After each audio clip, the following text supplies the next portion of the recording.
नमस्कार, स्वागत है आपका फिर एक नए वीडियो में जिसका टॉपिक है chemical reaction and equation part 2। अगर आपको इस पार्ट को अच्छे से समझना हो तो पार्ट 1 ज़रूर देखिए, जिसकी लिंक डिस्क्रिप्शन बॉक्स में दे रखी है। अब हम आगे बढ़ते हैं। पिछले पार्ट में हमने देख लिया था केमिकल रिएक्शंस और उसके टाइप्स के बारे में।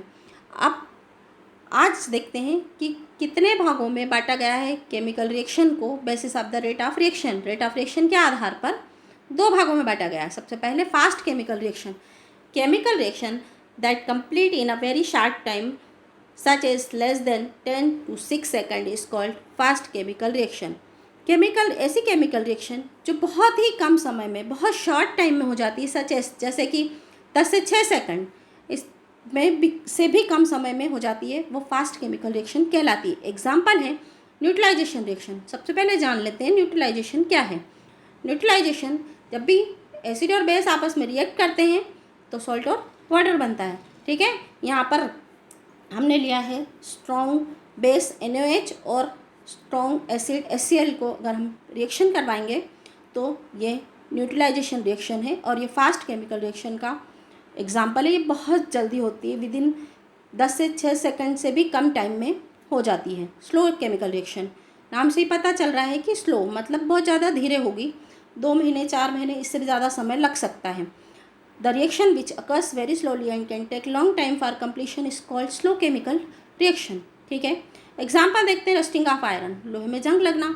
The fermentation of sugar into alcohol, जो फर्मेंटेशन है किण्वन, ठीक है ना, किण्वन होना शुगर का अल्कोहल में। और फोटोसिंथेसिस प्रोसेस जो पौधों में होती है, प्रकाश संश्लेषण की जो क्रिया है पौधों में होती है, फोटोसिंथेसिस प्रोसेस, वो भी एक स्लो रिएक्शन का ही एग्जाम्पल है।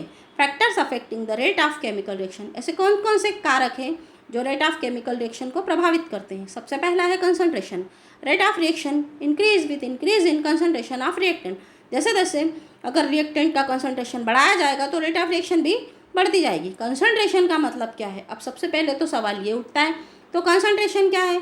जो सॉल्वेंट है उसमें सॉल्यूट की कितने % क्वांटिटी मौजूद है। ठीक है, एक एग्जांपल लेते हैं। 1 गिलास पानी में अगर आपने 1 चम्मच शक्कर को मिलाया है, मतलब जो सॉल्यूट है, शक्कर जो सॉल्यूट है वो कम है, मतलब कंसंट्रेशन कम होगा। लेकिन उसी जगह आप 10 चम्मच, 12 चम्मच या 13 चम्मच मिला देंगे तो क्या होगा? कंसंट्रेशन बढ़ जाएगा, ज़्यादा गाढ़ा हो जाएगा। ठीक है ना, तो यही इसी तरीके से हम कंसंट्रेशन को समझ सकते हैं ईजी लैंग्वेज में। टेम्परेचर, जैसे जैसे हम टेम्परेचर को बढ़ाएंगे रेट ऑफ रिएक्शन भी बढ़ेगी। इसका कारण क्या है? क्योंकि मॉलिक्यूल्स की जो काइनेटिक एनर्जी बढ़ेगी और increase the number of collision in between molecules में क्या होगा? नंबर ऑफ कोलिजन बढ़ेगा, आपस में वो तेजी से टकराएंगे, hence the rate of reaction increase, तो रेट ऑफ रिएक्शन भी डेफिनेटली बढ़ेगी। अगला है कैटलिस्ट। कैटलिस्ट क्या है? ऐसे substance which alter the rate of the reaction without taking part in the reaction, बिना केमिकल रिएक्शन में पार्टिसिपेट किए वो रेट ऑफ रिएक्शन को चेंज कर देते हैं, या तो बढ़ा देंगे या फिर घटा देंगे। जो भी केमिकल रिएक्शन होती हैं उनमें एक पर्टिकुलर कैटलिस्ट का यूज़ किया जाता है। प्रेशर क्या है? रेट ऑफ रिएक्शन बढ़ेगी, जैसे जैसे प्रेशर को बढ़ाएंगे रेट ऑफ रिएक्शन भी बढ़ेगी, लेकिन कंडीशन क्या है? कब? जब रिएक्टेंट और प्रोडक्ट कैसे स्टेज हो, उनकी गैसियस स्टेज हो, तो बढ़ेगी वो rate of reaction. Nature of the reactant मतलब स्वभाव कैसा है, रिएक्टेंट का नेचर कैसा है? आयनिक सब्सटेंस जो रिएक्ट करते हैं रैपिडली, ठीक है, जबकि कोवेलेंट कंपाउंड जो है उसके कंपैरिजन में स्लो रिएक्ट करते हैं। ठीक है ना, तो जो रेट ऑफ रिएक्शन है आयनिक सब्सटेंस होंगे तो वो बढ़ेगी, लेकिन कोवेलेंट कंपाउंड अगर हैं तो क्या होगी? वो स्लो होगी। Chemical equation is the symbolic representation of chemical reaction in the form of symbols and formula, where in the reactant entities are given on the left side and the product entities on the right side. Chemical equation क्या है? Chemical reaction को symbolic form में लिखने का तरीका, यही है chemical equation. इससे क्या होगा? याद रखने में भी आसानी होती है। जैसे सोडियम हाइड्रोक्साइड इतना बड़ा लिखेंगे, उसकी जगह पे हम शॉर्ट लिख सकते हैं NaOH। ठीक है ना, HCl है हाइड्रोक्लोरिक एसिड, HCl लिख देंगे, सिंपल सी बात है, तो आसानी रहेगी इससे। और जो रिएक्टेंट है वो लेफ्ट हैंड साइड में लिखे जाते हैं और प्रोडक्ट को है राइट हैंड साइड में लिखते हैं। How to write chemical equation? A chemical equation is written with the reactant on the left side. Reactant को किधर लिखते हैं? लेफ्ट साइड में, अभी मैंने आपको बताया एरो के, और राइट साइड में किसको लिखते हैं? प्रोडक्ट को। और जो हेड ऑफ द एरो है, जो एरो का जो हेड है वो किसकी तरफ रहता है? Toward the right of the और द प्रोडक्ट साइड, या तो राइट साइड में रहेगा या मतलब राइट साइड में प्रोडक्ट रहता है तो अपन ये भी बोल सकते हैं कि वो प्रोडक्ट की तरफ ही रहता है, ठीक है ना। अब आगे बढ़ते हैं, ठीक है। यहाँ पर देख ले, अच्छा अभी ये देखते हैं द राइट और the product side of the equation although some equation में इंडिकेट, कुछ रेखा लेकिन कुछ इक्वेशन कैसे इंडिकेट करते हैं, इक्विलिब्रियम, ठीक है ना, साम्यावस्था को शो करती है with the reaction proceeding in both direction simultaneously, तो दोनों साइड होती है, ठीक है ना। रिवर्सिबल रिएक्शन जो रहती है, इसके बारे में हम जब how to balance chemical equation का टॉपिक होगा हमारा अगले वीडियो में, उसमें आपको ये अच्छे से क्लियर हो जाएगा। अब अगला टॉपिक है हमारा रेंसिडिटी।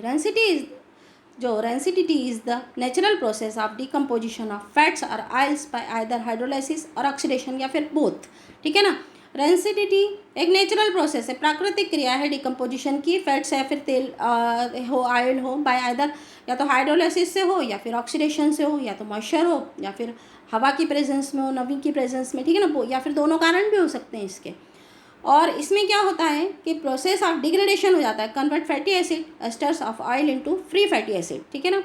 और इसमें क्या होगा कि अनप्लेजेंट ऑर्डर और टेस्ट हो जाएगा फूड का, जनरली खाने पीने की चीज़ों में होती है रेंसिडिटी। और this lipid degrade to the point of becoming either unpalatable or unhealthy to ingest, तो खाने में कैसे रहते हैं, अच्छे नहीं लगते, ठीक है ना, और अनहेल्थी भी रहते हैं। तो रेंसिडिटी क्या है, the development of unpleasant smell in fats and oils जो which are often accompanied by changes in their texture and appearance, उनके चेंज आप टेक्सचर में चेंज कर देते हैं, अपीयरेंस में चेंजेस कर देते हैं। टू टाइप्स की होती है रेंसिडिटी, हाइड्रोलिटिक रेंसिडिटी और ऑक्सीडेटिव रेंसिडिटी। बढ़ते हैं आगे, देखते हैं hydrolytic rancidity caused by the breaking down, किस कारण से होती है, breaking down of lipid into its component, lipids जो है उनके कंपोनेंट्स में ब्रेक हो जाते हैं, लाइक फैटी एसिड और ग्लिसरॉल में, तो हाइड्रोलिटिक रेंसिडिटी होती है। ये क्या होगी, कब जल्दी होगी, मोर रैपिडली कब होगी, किसकी प्रेजेंस में होगी, एंजाइम जैसे लाइपेज एंड हीट और मॉइस्चर के प्रेजेंस में हाइड्रोलिटिक रेंसिडिटी बहुत ज़्यादा क्वांटिटी मतलब में, और इसकी जो स्पीड है वो बढ़ जाएगी, ठीक है। The water present in the food, और अगर खाने पीने की चीज़ों में वाटर नमी मौजूद है और हाई टेम्परेचर हो तो इंक्रीज कर देगा rate of hydrolysis to fatty acid, ठीक है ना। तो इस हाइड्रोलिटिक रेंसिडिटी इस कंडीशन में भी जल्दी होगी, रैपिडली होगी। The free fatty acid have an unpleasant, जो फ्री फैटी एसिड जो बनते हैं वो क्या करते हैं, अनप्लेजेंट स्मेल देने लग जाएंगे, रेंसिड खराब स्मेल, ठीक है ना। And taste to milk, taste को भी ख़राब करते हैं, बटर का टेस्ट, मिल्क और बटर जो बहुत लंबे समय तक अगर हम स्टोर रखते हैं तो इस तरह की जो रेंसिडिटी हमको देखने को मिल जाएगी, ठीक है ना। Longer chain acid are less volatile, जो लॉन्गर चेन एसिड्स होते हैं वो लेस वोलेटाइल होते हैं, सो द स्मेल, तो उसमें जो स्मेल है वो कभी कभी लेस नोटिसेबल होती, कभी कभी हमको बहुत लेट समझ में आता है उसमें कि इसमें ये ख़राब हो गई ये चीज़, ठीक है ना। ऑक्सीडेटिव रेंसिडिटी को देखते हैं, ये कहाँ पर होगी, occurs due to the oxidation of fatty acid chains, fatty acid की चेन्स में अगर ऑक्सीडेशन होगा तब ये तेजी से होती है। जो इसका typically by the addition of oxygen across the C single bond, C bond in unsaturated fatty acid, unsaturated fatty acid में किसका एडिशन हो जाएगा, ऑक्सीजन का, क्योंकि हवा लगेगी तो चीज़ें क्या होती है, ख़राब होती हैं। तो the process proceed by free radical mechanism, यहाँ पर क्या फ्री रेडिकल मैकेनिज्म होगा, कैटलाइज बाय, किसके थ्रू कैटलाइज होगा, by light and the presence of enzymes और मेटल आयन, या किसकी प्रेजेंस में, एंजाइम या फिर मेटल आयन की।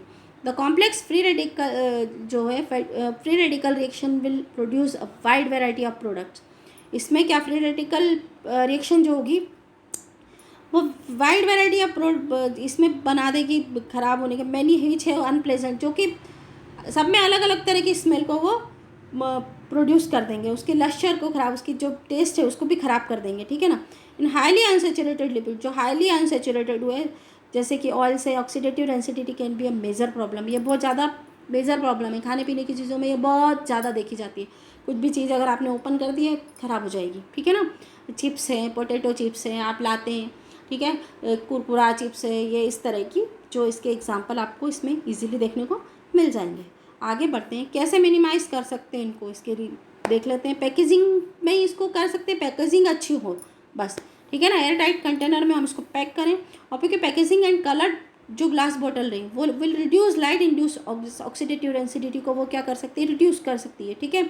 Gas impermeable wrapping film will reduce the exposure of the product to oxygen. Exposure, हवा की जो एक्सपोज में चीज़ों को कम से कम रखना, तो हम क्या करते हैं, इम्परमेबल रैपिंग, रैपिंग जो होगी उसकी अच्छे से हो। And water vapour, water vapour जो है एयर में वो भी नहीं लग पाएगी। तो हम लोग जो जनरली एल्यूमिनियम फॉइल का इस्तेमाल करते हैं तो उसमें फ्रेश चीज़ें हमको मिल जाएगी। फ्री स्पेस रखें कंटेनर में, should be kept to minimum to reduce the amount of oxygen. Amount क्या होगा, उससे रिड्यूस होगा अमाउंट ऑफ ऑक्सीजन और वाटर वेपर प्रेजेंट। तो बेस्ट वे क्या है, यूज़ करें हम वैक्यूम पैकेजिंग और fill the packet with inert gas, inert gases से उसको भर दें, ठीक है ना। एग्जाम्पल जो पोटैटो क्रिस्प है which are usually packed in thick foil packets filled with nitrogen, उसमें क्या भरी होती है, नाइट्रोजन, जो कि बचाती है पोटैटो की जो क्रिस्पीनेस है, पोटैटो चिप्स जो है उनकी क्रिस्पीनेस को। लेकिन अगर आप उसको ओपन करके रख देंगे और सोचेंगे कि 2-4 दिन बाद में उसको इस्तेमाल करूँ तो वो ख़राब हो जाएगी, ख़राब सी स्मेल उसमें वो देने लगेगी। नेक्स्ट टॉपिक है व्हाट इज़ कोरोजिन। कोरोजिन क्या है, कोरोजिन एक केमिकल रिएक्शन है which involve the surface of metal changing from an element to a compound, ठीक है ना। मेटल सरफेस को चेंज कर देती है, जनरली मेटल में कोरोजिन देखने को मिलता है, एलिमेंट टू अ कंपाउंड में चेंज कर देगी, ठीक है। Corrosion progressively weakness of metal and eventually destroy it, क्या एक कमजोरी है वो उसकी और उसको डिस्ट्रॉय कर देती है। मोस्ट मेटल कोराइड हो जाते हैं but different metal choroid at different rate. Mostly metal choroid होते हैं, ख़राब होते हैं, लेकिन हर एक की जो रेट है वो अलग अलग है। कोई मेटल जल्दी कोराइज होगी और कोराइड होगी और कोई मेटल लेट उसमें कोरोजिन होगा, ठीक है। तो कोरोजिन को कैसे डिफाइन कर सकते हैं, corrosion is defined as the damage और deterioration of a material. Usually क्या होगा, मटेरियल मतलब क्या, metal, due to a chemical reaction और interaction with the corrosive environment के कांटेक्ट में आने पर, ठीक है ना। इन्वायरमेंट में डिफरेंट टाइप की गैसेस होगी, जैसे कि कॉपर पर अपन देख लेते हैं, आपके घरों में आप कॉपर का एग्जांपल देख लो, आपको ख़राब, आप सफाई करके दीपावली पर रख देंगे, नेक्स्ट ईयर निकालेंगे तो फिर से गंदा मिलेगा, ठीक है ना, उसके ऊपर एक लेयर जमी रहती है, ठीक है। तो क्या है, मेटल में जो एनवायरनमेंट में प्रेजेंट है डिफरेंट टाइप की गैसेस, उनसे वो रिएक्ट कर लेती है, ठीक है। अब क्या डिफरेंस है कोरोजिन और रस्टिंग में। जो कोरोजिन है क्या प्रोसेस है, आप क्या है इसकी, इसमें सब्सटेंस में क्या होगी, केमिकल रिएक्शन होगी, कैसी हो सकती है, वो इलेक्ट्रोकेमिकल हो सकती है और other reaction that takes place on the surface of that substance, ठीक है ना। तो corrosion is the process of deterioration of a substance due to chemical, electrochemical और other reaction that takes place on the surface of the substance. जबकि rusting क्या है, red या फिर ऑरेंज कोटिंग हो जाएगी that forms on the surface of iron when expose to air and moisture. Air और moisture में जब भी आयरन एक्सपोज होगा तो एक रेड ऑरेंज कलर की कोटिंग उस पर हो जाएगी, वही रस्टिंग है। अब कोरोजिन का देखते हैं कि occur on different surface such as skin wood की सबकी सरफेस पे, वुड पर भी हो सकता है, वुड भी ख़राब हो जाती है, ठीक है ना, मेटल्स एक्सेट्रा। लेकिन जो रस्टिंग है वो मेनली कहाँ पर होगी, आयरन और स्टील पर ही होती है रस्टिंग, ठीक है ना। लेकिन कोरोजिन कहाँ पर, वुड पर भी हो सकता है, मेटल्स पर भी हो सकता है। यहाँ can happen due to exposure to air और spread or chemical on the surface, ठीक है। ये कैसे हो सकता है, due to exposure to air, ठीक है ना, एक्सपोज करें एयर में या फिर spread of the chemical on the surface, कोई केमिकल सरफेस पर आ जाए, ठीक है ना। यहाँ पर can happen due to exposure to air and moisture, ये किसकी प्रेजेंस में होगी, can happen due to exposure to air and moisture. और यहाँ पर इसको कैसे ऑब्जर्व कर सकते हैं, स्किन बर्न पे भी ऑब्जर्व कर सकते हैं, वुड सरफेस डिस्ट्रक्शन और रस्टिंग। यहाँ पर can be observe as red और orange coating on the surface, और सरफेस पर रेड या फिर ऑरेंज कोटिंग हमको देखने को मिलेगी। कैसे प्रिवेंट कर सकते हैं, ठीक है, कोरोजिन को, varnishing, it is the most widely used method है, ठीक है। तो यहाँ पर क्या कर सकते हैं, इसको वार्निशिंग कर दें हम कोरोजिन को प्रिवेंट करने के लिए, एप्लीकेशन या ऑयल और ग्रीस, ठीक है। Newly made cutting weapons like scissor and knife are coated with greasing करते हैं, आप साइकिल में भी ग्रीस लगाते हैं। गैल्वेनाइजेशन कर दें, कोटिंग ऑफ जिंक लेयर, ठीक है ना, on iron is called galvanisation. जो जिंक लेयर की कोटिंग कर दें आयरन पर, ये क्या होता है, गैल्वेनाइजेशन। इलेक्ट्रोप्लेटिंग मेटल्स लाइक क्या है, chromium, titanium etcetera are corrosion resistance. Full stop iron article are coated with a layer of these metals by electroplating, whereby rusting of iron is prevented. Electroplating भी एक तरीका है, ठीक है ना, जिस पर एक मेटल पर हम क्या करें, दूसरी मेटल की जो कोटिंग कर देंगे तो प्रिवेंट किया जा सकता है कोरोजन से. Making alloys.